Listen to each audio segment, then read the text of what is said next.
आता आमचा पक्ष फोडला, आम्ही त्यांना भेटणार नाही, आमचा त्यांचा वाद कायम राहील. नुसता पक्ष फोडला नाही तर आमचा पक्ष एखाद्या ऐऱ्या गैऱ्याच्या हातामध्ये दिला. मी ऐरा गैरा हा शब्द मुद्दाम वापरतो का त्यांच्या शिवसेनेशी काही संबंध नाही. उद्या अमित शहांच्या मुलाच्या ताब्यात असलेली काय ते क्रिकेट कंट्रोल बोर्ड विजय शहाला काढून बरं का उद्या आमची सत्ता आली आहे, दुसरं कोणाच्या हातात दिलं. आता क्रिकेट बोर्डामध्ये राजकीय पक्ष नाही, शिवसेना असेल किंवा शरद पवारांचा राष्ट्रवादी काँग्रेस असेल, ज्या पद्धतीनं अमित शहानी जे राजकारण केलं निर्घृण क्रूर अमानुष, त्याच्यामुळे त्यांना माफी नाही.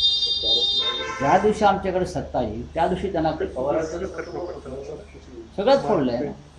मी काय म्हणतो ही त्यांच्या पक्षाने घेतलेली भूमिका, पण ते एनडीए बरोबर जाणार नाही.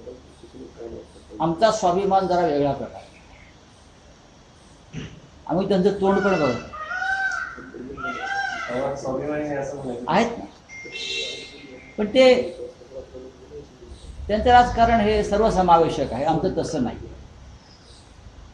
सगळ्यांना बरोबर घेऊन जाण्याच्या भूमिका त्यांच्या असतात, आमची तशी नाही. आम्हाला आमचा पक्ष महत्त्वाचा आहे. ज्या पद्धतीनं आमच्या पक्षाच्या पाठीत खंजीर खुपसला, ज्या असंविधानिक पद्धतीनं आमचा पक्ष फोडला आणि त्या गटांना मान्यता द्यायचा प्रयत्न केला, आमचं चिन्ह गेलं, आमचा पक्ष ऐऱ्या गैऱ्यांच्या हातात दिला, त्याच्यामुळे आमची लढाई चालू राहिला.